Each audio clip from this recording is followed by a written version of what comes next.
Nick Merckx controversy, SM2 being taken down, plutonium on a chopping block, terrible updates, horrible fan reception, and terrible ability to listen to your own fans are all things that are causing this current Call of Duty, Modern Warfare 2, to be horrible.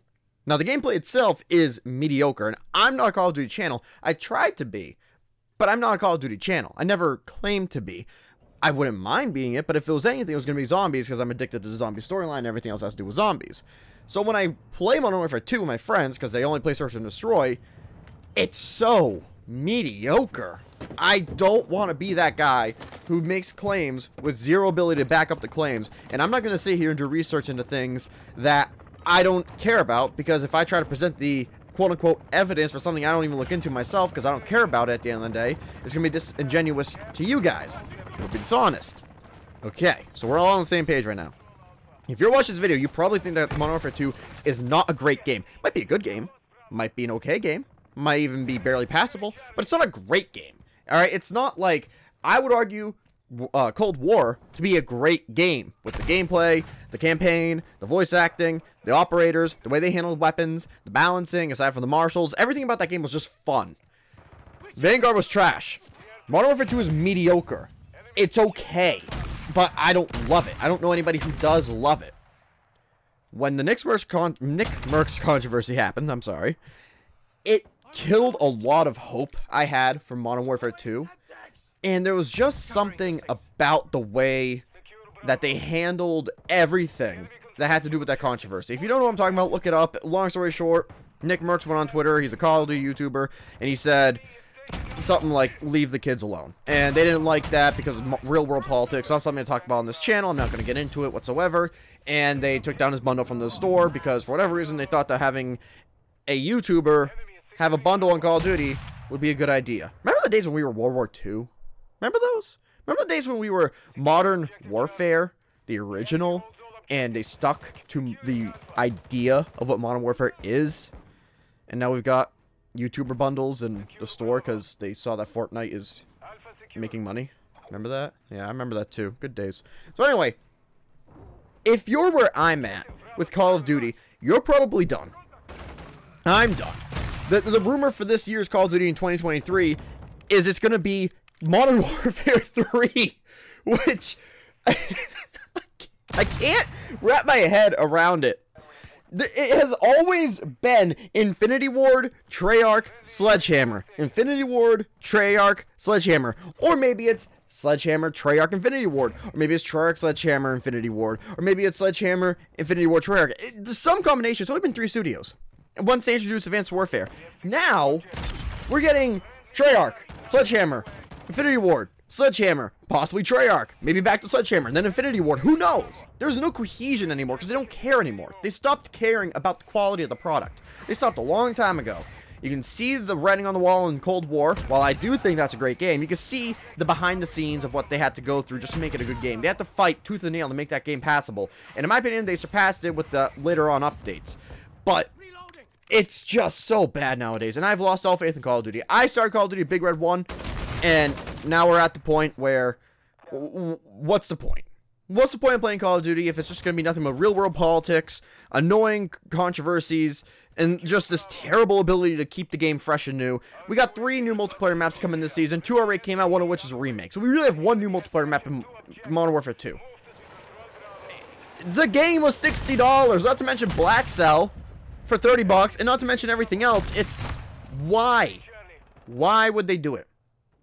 I don't get it. So, if you're at the point now where I am, where you're not going to buy a 2023 Call of Duty, and you're probably not going to play if it's gifted to you, maybe you're looking for a replacement. And I'm sure if you are, you've heard a lot about X Defiant. It's a great game. I've heard a lot of good things about it. No godforsaken skill-based matchmaking. Screw that. That is, when I saw that in Cold War, oh man, there will never be anything as vile to me as skill-based matchmaking. It is the most manipulative, most awful, most atrocious thing to ever happen to a multiplayer first-person shooter in existence that has ever been conjured by the minds of these greedy nonsense morons who run Activision. It's awful. There is nothing that compares to it, and I will never see anything else like it. Even the loot boxes, at least loot boxes, there was a discussion to be had about the validity between that and gambling. Alright? That's about the individual.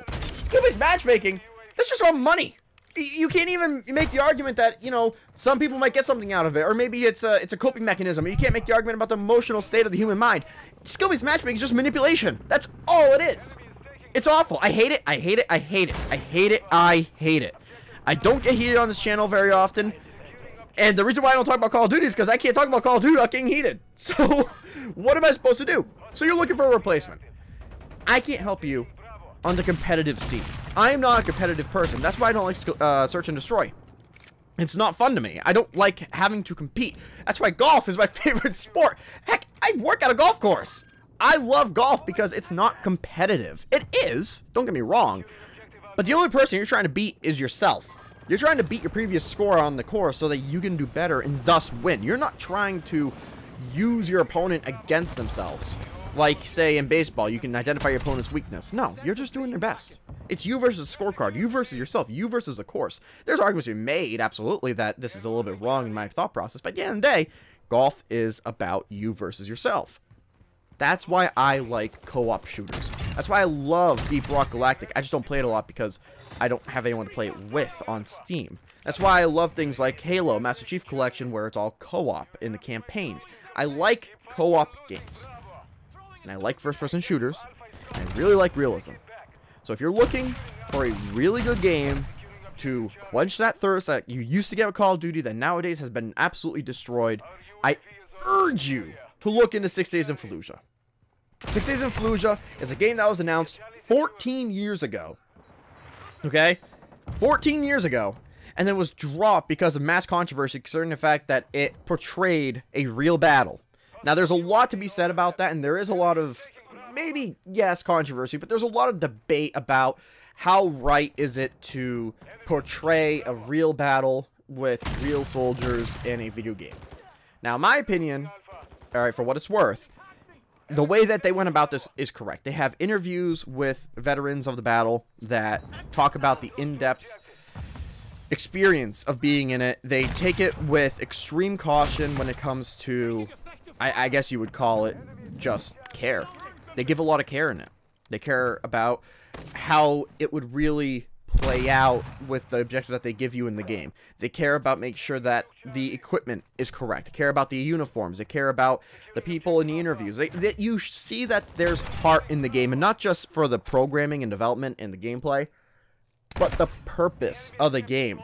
There's real love there, and you don't get that a lot. And the game itself, look up. I'm not going to show gameplay here because I don't review games, so I don't understand fully the laws about fair use. And if I were to show gameplay trailer right now, I don't want to get into that potential mess. But look up gameplay trailers. Look up people who got early access. It is a really intense game. It looks like it's a lot of fun to play, and it looks like a good dose of reality when it comes to reflecting on what you're doing and what you're playing in the game.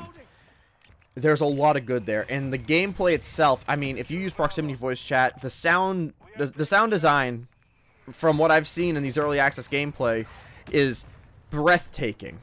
Just absolutely breathtaking. If you're a floor below, it'll sound like the voice from the person in proximity chat in the same house is muffled from below you. If you're in an alleyway, it echoes. If you can, there's a button, I think it's spacebar, to use a radio for when you're far away from people. I mean, the sound design is astounding. The accuracy to what it's portraying. They put so much. I've been a member on their forums for a very long time, and I mean, you can just go to their forum website and just take one quick look at the discussions there, and this hat is not accurate. This is a 2002 version of the hat, when really the forces were using the 2005. Like, it's so particular, and the fan base that have helped them rein the game into what they want to see for their vision is astounding. I urge you to look. And this is not a video to bash on Call of Duty. This is not a video to praise 6 Days in Fallujah. And this is not a video to talk about it's fine. I'm just saying, I'm done with Call of Duty. I'm going to get Orion in Modern Warfare 2. And when I'm done, I'm done. I'm going to go back to Cold War. I'm going to stick to Modern Warfare 2. I'm definitely not doing anything with Vanguard. Maybe the older games as well. And I'm just going to stick with that because that's what I enjoy and that's what I like. And that's where my love for Call of Duty lies. Not this BS that they're doing with the behind-the-scenes politics. Not this stupid Modern Warfare 2 came out 1 year, so next year let's have Modern Warfare 3 developed by a different studio. Which explain that to me. I don't know what to say. I'm done with Call of Duty. I'm done. Until they prove that they care about the player base again, like they used to in Black Ops 2, especially Black Ops 3, like they did in. I actually loved Advanced Warfare personally. I thought it was a very well-made game. I enjoyed it a lot. You know, the older Call of Duties, even before that, obviously, once they show that they care again and they stop being controlled by greed, I'll consider it. I will go back. But until then, I'm through, and I think 6 Days in Fallujah is going to take over the channel. I'm just going to be honest. I'm going to go back to my roots with first-person shooters on this channel, and I think you're going to see a lot of 6 Days in Fallujah because I love co-op, and I love the historical accuracy, and I love the care that they give what they're portraying, and it's just a really good game. So I urge everybody who's done with Call of Duty, look into 6 Days in Fallujah, consider it an option for cooperative gameplay that is not just a valid competitor to Call of Duty, but is a game that at least is worth 5 minutes of research. That's all I gotta say. Hope you guys enjoyed. If you did, please hit that like button. Show his work is motivating. Make more videos just like this one. Don't expect a lot of these. I'm very excited for 6 Days in Fallujah. I'm very upset with Call of Duty. And I'm just clocking out after Modern Warfare 2. So if there's anybody else out there who's in a similar boat and maybe they're looking for a potential replacement, check out 6 Days in Fallujah. Look up gameplay trailers. Look up early access games that people have recorded and put on YouTube. This is more of just a PSA than anything. It's worth it. So thank you guys for watching. I hope you guys enjoy the rest of the day. And remember that somebody somewhere loves you, even if you don't know it yet. Take care, guys, and goodbye.